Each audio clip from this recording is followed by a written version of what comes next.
Welcome everybody to Mission Matters. This is our series on 2 Timothy, which sometimes to me feels like the most practical book in the Bible, because we get to hear all this great advice from Paul to Timothy, his spiritual son, all aimed at helping Timothy stay faithful to the work Christ has called him to. And we're involved today in that exact same mission, so we can take that advice from Paul and really apply it to our lives and the work God has called us to. Now this is Sermon 3. If you remember last time, we looked at Paul's exhortation to Timothy to stir it up. Paul taught him, just like the Great British Bake Off, that he had all the resources he needed to stay faithful to the mission, but he also had the responsibility to put those into action. And his exhortation there was really to stir things up, to get busy, to enliven that fire of the gift that God had already given him. Now today we're going to go one step further, one verse further, where we encounter one matter that can really stop us stirring up our gifts and getting involved in this mission. And that is the matter of fear. Now in society today, it seems like there is a lot of fear. It goes under different disguises and different names, maybe anxiety or concern or doubt or worry, and it can certainly have a crippling effect on people's lives. And the same can be said for our mission too. And if we're all honest, we can probably look back and think of several times where we maybe haven't said something we knew we should have said through fear. Maybe there was a lack of boldness that was replaced with a bit of timidity. We may be concerned about how our lives might change if we really start to follow God's word. Or even at our worst, we've maybe even felt a little bit ashamed to associate ourselves with Jesus Christ. Now I hope today really encourages us to do something about this. And I hope it does that in two main ways. Number one, to help us understand that we need to fight our fear. And number two, that the way we fight our fear is with facts. Now, when I was younger, one thing I was terrified of was creaking floorboards. Now, I recognise I need to explain this, and it sounds kind of embarrassing now I'm saying it out loud on YouTube. But creaking floorboards used to freak me out. And the reason for that would be, I'll be lying in bed late at night, it was dark, everyone else had gone to sleep. I was younger at the time, sort of maybe 7, 8 or 9. And I'd be lying there and there wouldn't be a sound. Then all of a sudden a floorboard on the stair would creak. Then there'd be a pause. And then another one would creak. And another pause. And then another one would creak. And obviously when you're a 7-year-old boy, the only possible explanation for this is that there is some heavily armed ghoul creeping up the stairs, ready to devour you in your bedroom. Okay, and I probably lost a few nights' sleep thinking about this. And it wasn't until someone really explained the facts of that situation to me that I completely got over that fear I was feeling. And I don't know who it was. It could have been my mum, a friend, a teacher. I don't remember it happening, but I remember very clearly the explanation. And I'll give you that now in case you're scared of creaky floorboards too. But it was that in the day, the wood heats up and expands. In the night, the wood cools down and contracts. And that was the noise that I was hearing. And then once I knew that, I wasn't scared anymore, because it's just wood contracting. Right? It's not some monster creeping up the stairs to come and attack me. Now in today's passage, what we will find are the facts to fight our fear when it comes to the mission. This will leave us free to engage, not with hesitation, not with worry or a concerned nature, but free to engage with confidence, with compassion, and with commitment. So let me just recap the first few verses we've had in this letter before we focus in on verse 7 today. If you remember, the context here is Paul writing from jail to his spiritual son Timothy, who's going through a bit of a rough time in Ephesus, and he needs a lot of encouragement. And that really is the overall theme of the letter, is Paul encouraging Timothy to stay faithful to the mission. And in the first few verses here, he said, I love you, Timothy. I'm so thankful for you. I'm very confident and sure of your faith. Remember to stir up the gift and to keep going. Then we get to verse 7, and he says this. He says, for God hath not given us the spirit of fear, but of power and of love and of a sound mind. Now this is a fantastic verse, absolutely loaded with facts to help us, which is why we're going to spend the whole sermon here today. Now the first thing I want to point out to you is that word spirit there is a lowercase s, not a capital S. So we know that it's not talking about the Holy Spirit, but our disposition. Okay, the Greek word there is pneuma, like in pneumatic drill, which means air. So it's talking about the air a believer has around them. And it's a phrase we use a little bit today, isn't it? Like the teacher had an air of authority. So it's speaking about the air that Timothy has. And he says, the fact here he says is that fearful disposition, that fearful air, does not come from God. Now we know as born again believers, we kind of have two natures fighting inside of us. So we have one from God, our spirit, which wants to obey God. And the other one we have is our flesh, which wants to sin and indulge. So if it's not come from God, that fearful air, that fearful spirit Paul's referring to there, comes from the flesh. And that's the first fact I want to share with you tonight, is that fear comes from the flesh. Because we don't always see it that way, but we need to view it as we do any other fleshly feeling we might have. And we know from Paul's whole life, as a believer, he really sought to and fought to defeat his flesh. In 1 Corinthians 9:27 he says, but I keep under my body and bring it into subjection, lest that by any means when I have preached to others, I myself should be cast away. So he's talking about having his body under control and subduing his flesh. In 1 Thessalonians 4 verse 4 he says something similar when he's admonishing the church there. He says that every one of you should know how to possess his vessel in sanctification and honour. Now the context of that verse is sexual morality, but the broader theme is the same. He's saying, look, it's your vessel, you possess it how you want to. So he's really exhorting them to have control over their flesh. Now the second fact I want to point out to you is that fear cripples our mission. And the context implies here that it's really hindering Timothy's work. We know he's been tearful. The letter is full of encouragement to keep going, so we can assume he's going through a difficult time. He needs to stir it up to stay faithful.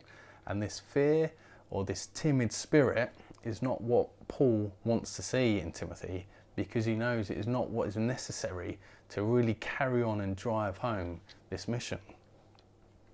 Now, our parable from the last two lessons demonstrates something similar.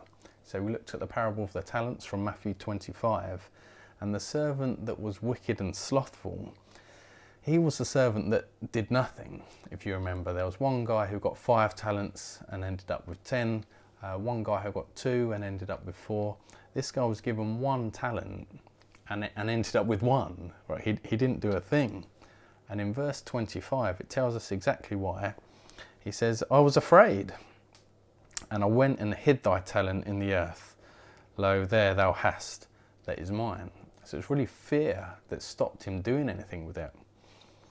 The same message really is shared in the account of Peter denying Christ in Matthew 26, verses 69 to 75.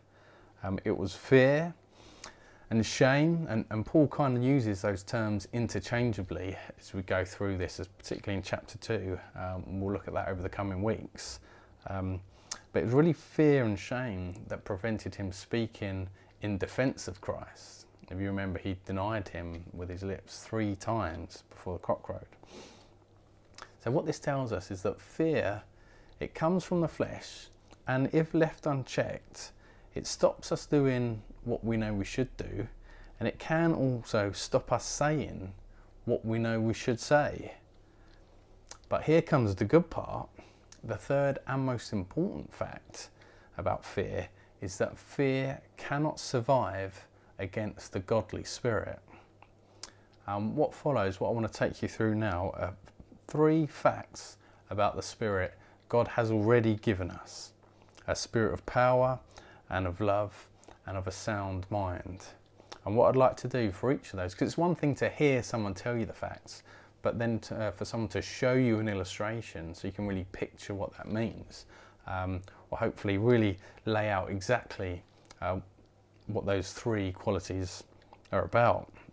So I'm going to give you an illustration of each because I really want to show you that fear cannot survive against the godly spirit we have already been given. Just like my fear of the creaking steps. Right, once I understood the facts behind that, fear just didn't exist for me anymore. Firstly, let's look at power. That God has given us a spirit of power. The Greek word Paul uses here is dynamis. Okay, so you know it's going to be something cool. And that word dynamis means might. And for our picture here, I want to take you back to Joshua in the Old Testament.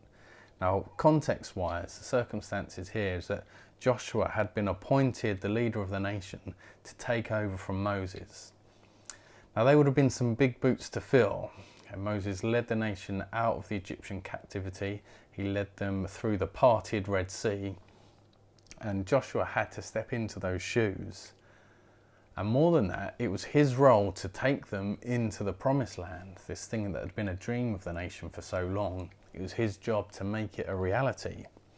And the promised land, as we know, was full of these walled, heavily defended cities like Jericho, and it was his job to go in and occupy the land. Now, despite those challenging circumstances, the book of Joshua is really a book of great victory. We see the nation of God's family going from victory to victory to victory. And there are a couple of details and a couple of moments that don't go so well, like the issue with HMI. But generally, what we see here, the narrative, is one of victory, of confidence, and of power. Particularly if you spent any time in chapter 10, where the nation win 7 successful battles in a row against a variety of different nations. But the best one here is the one against the coalition of Amorite kings. And in chapter 10, verse 8, it reads, "And the Lord said unto Joshua, Fear them not, for I have delivered them into thine hand. There shall not a man of them stand before thee." Now we know before this point, Joshua probably was pretty fearful. And in fact, he was encouraged 4 times in the first 9 verses of this book not to be afraid, not to be fearful. So he was feeling it a bit. But the point here that God is making is that victory has already been assured. And together, relying on God, the nation go ahead and wipe out this coalition of kings. There's a great slaughter. The enemy, this powerful enemy, actually ran, and the nation of Israel had to chase them to get hold of them, to defeat them. There were hailstones pouring down on them. Verse 12 to 14 says, "The sun even stood still, so the nation of Israel could go and fully avenge themselves." Now today, our enemies might not be armies, but we are called to be soldiers, aren't we? That's exactly what Paul says in 2 Timothy chapter 2, verse 3. And like Joshua, we are already on the winning side too. Victory has already been assured for Christ. And like Joshua, our spirit of fear has already been replaced by one of power. So we don't have to feel fearful when going about this mission. Rather, we can feel confidence in the power Christ has, and confidence that the victory is already won. Secondly, let's take a few moments to look at the spirit of love that we have been given. And for this picture, I want to take you to Joseph. Now, you probably know a bit already about the actions of Joseph's brothers, where furious that their father preferred Joseph, not only ripped the new coat off him that his father gave him, throw him down a well, decide they were going to kill him, then actually change their minds and decide they're going to sell him into slavery instead. And of course he ends up in jail, kind of indirectly for that. And he really suffers, Joseph. He really suffers at the hands of his brother and for some of the actions they took. And many, many years later, after he's been imprisoned, and he kind of works his way up, and he gets close to the king at the time, he actually makes it up to the king's kind of most trusted advisor. And there's a point in Joseph's story, if you have a look in Genesis 45, where his brothers come back. There's been a great famine in the land, and they have to come searching for food. And Joseph's response here is just remarkable, because we all know if we're in that situation, man, we'd really let those guys have it. Right? They really put him through some stuff, and here's his chance, you know, to let them know what he really thinks of them. But what does Joseph do? He kisses them, he hugs them, he feeds them, he houses them, he wants to give them work. He really loves on these guys. And what we see here is that no matter the personal injury, no matter the personal offence, Joseph's response was one of love. Genesis 45:5 tells us a little bit of the reason behind that. Is that Joseph knew what was going on was God's plan for his life. 45:5 says, "Now therefore be not grieved," he says to his brothers, "nor angry with yourselves that ye sold me hither, for God did send me before you to preserve life." In 45 verse 7 he says, "And God sent me." And 45 verse 8, "So now it was not you that sent me hither, but God." So what Joseph can see there is that he was following God's plan, and that anything that came into his life was part of that. Which reminds me of that great promise from Romans 8:28. And we know that all things work together for good to them that love God, to them who are the called according to his purpose. So not a spirit of fear, but one of love, one of compassion here. Finally, let's consider the sound mind. And then when we've looked at this picture, we'll roll it all up and think about how we can apply it to our lives and our missions. Now that word there, sound, has a similar root to the word sober that Paul uses in Titus 1:8 and 1 Timothy 3:2. And it literally means something like safe or healthy. Okay, and then when you put that alongside the word mind, which we know is the decision maker, and we looked at that in Romans as well. Brian talks about that we're made up of three parts, and we have, you know, the body and the flesh that wants to pursue sin, and we have the spirit that is made alive to pursue God, and the mind is that battleground in the middle, the decision maker. So when we hear the phrase a sound mind, what that means is that we have the ability to make healthy and safe decisions. We are healthy decision makers. So when I tell myself, and anyone who will listen, I needed 5 chocolate hobnobs when I knew 2 was enough, I mean, it's completely blown out of the water. I have the capacity to say no to those extra 3 chocolate hobnobs, regardless of what my flesh tells me. Now, to illustrate this sound mind, I want us to have a look at a moment from Jesus' life. And I know he was 100% God, and you'll say, oh, that's kind of cheating because he's God. But also he was 100% man too. And we're going to have a look at him here at one of his kind of more human moments from Matthew 26, verse 36 to 45. And what we have here are those 3 recorded incidents of him praying and asking his Father if there is any other way that he can carry out his will and avoid the cross. It says he is exceeding sorrowful. He knows what the next day is going to hold for him.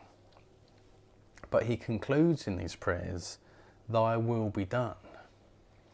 So what we see here is this sound mind allows him to deny his flesh and to do his Father's will. And the same can be said from us. We have this healthy decision maker where we can think, my flesh really doesn't want me to do that, but I know that's God's plan, and I have the ability and the capacity to choose the safe and sober and healthy action here. So rather than fear, this means we can approach God's work with commitment. You know, his will be done. So when we roll all of this up together, that spirit of power and of love and of a sound mind, it's clear that God has not given us a spirit of fear, but one of confidence and one of compassion and one of commitment. And that is the disposition, the air, the spirit that Christians can and need to adapt to stay faithful to the mission we have before us. And those examples are all Old Testament, and one of them was Christ, and that's kind of cheating, right? But what about Paul's life? Against the greatest adversity, he'd been through some horrendous physical experiences, treated shamefully and illegally, kind of hounded and attacked everywhere he went.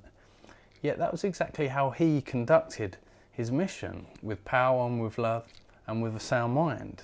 We see this really clearly in 1 Thessalonians 2, where he gives a bit of a defence of his ministry. Verses 1 to 2, he says his entrance was not in vain. Despite being shamefully treated, he was still so bold. In verses 7 to 8, he says, we were gentle among you, as a nurse cherishes her children. So affectionately desirous, we imparted not the gospel only, but our own souls, because you were dear unto us. So he was bold and confident, but also so gentle and loving and compassionate too.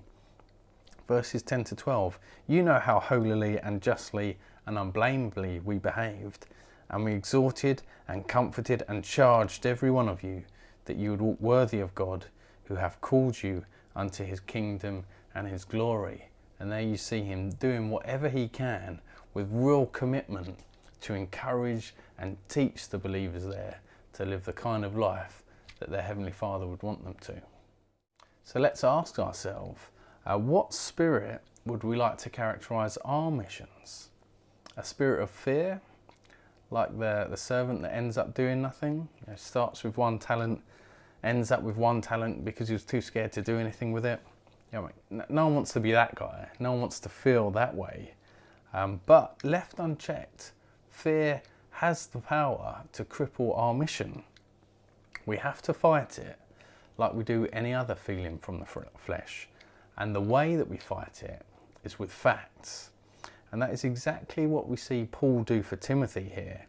He says, look, I know you're finding it difficult. I'm mindful of your tears. I know who you are. I know you're struggling and you're maybe lacking confidence and it feels so difficult and tough. He says, I hear all that and I see all that. But the fact is, he says, God has not given you a spirit of fear, but of power and of love and of a sound mind. It's vital for our mission to know that the same facts apply to us. And knowing these facts really frees us from that fear. Just like me and those creaking floorboards, I didn't have to worry about them anymore because I knew all the facts of the situation. So, when we are wrestling with some of the difficulties being in this mission presents, which is really what Paul goes on to deal with throughout this whole letter, we don't have to be fearful. It is easy to let ourselves feel that way, which, remember, either makes us say nothing or do nothing when we know we should be. Maybe we're worried that someone will laugh if we tell them that we believe the Bible, so we don't tell them. Maybe we're concerned that we can't explain the gospel very well, so we don't ask anyone if they'd like to hear it.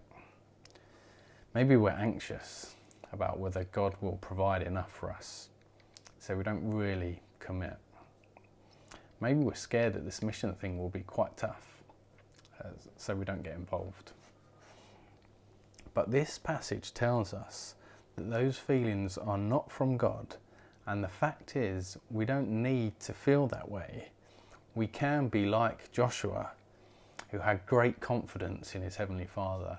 Despite the circumstances, meaning it was tough and difficult and potentially frightening, and it was going to be challenging, he still had great confidence, great power, and he went from victory to victory to victory.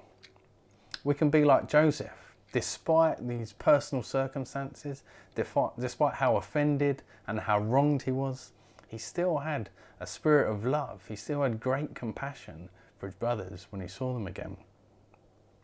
and Jesus, who, knowing that great physical pain was round the corner, asking his Father to spare him, still was able to say, well, thy will be done.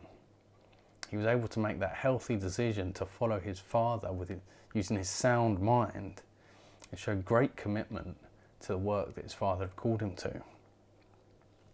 And it's for those reasons, it's for those facts that we can jump right into the mission and just get busy where we are. This lesson really goes hand in hand with the previous one we looked at, where Paul exhorts Timothy to stir up that gift that he's already got. So when you read those couple of verses together, let me summarise it in this way for you. It would be something like, God has already given us all we need for the mission, including the ability to go about it with confidence, with compassion, and with commitment. Now that is a fact you want to base your life on. Next week we're going to start our first little mini-series in this great letter, which is called The Cost of Staying Faithful. And here we get to discover why, when it comes to the mission, Paul is so happy to pay any price. I hope to see you then.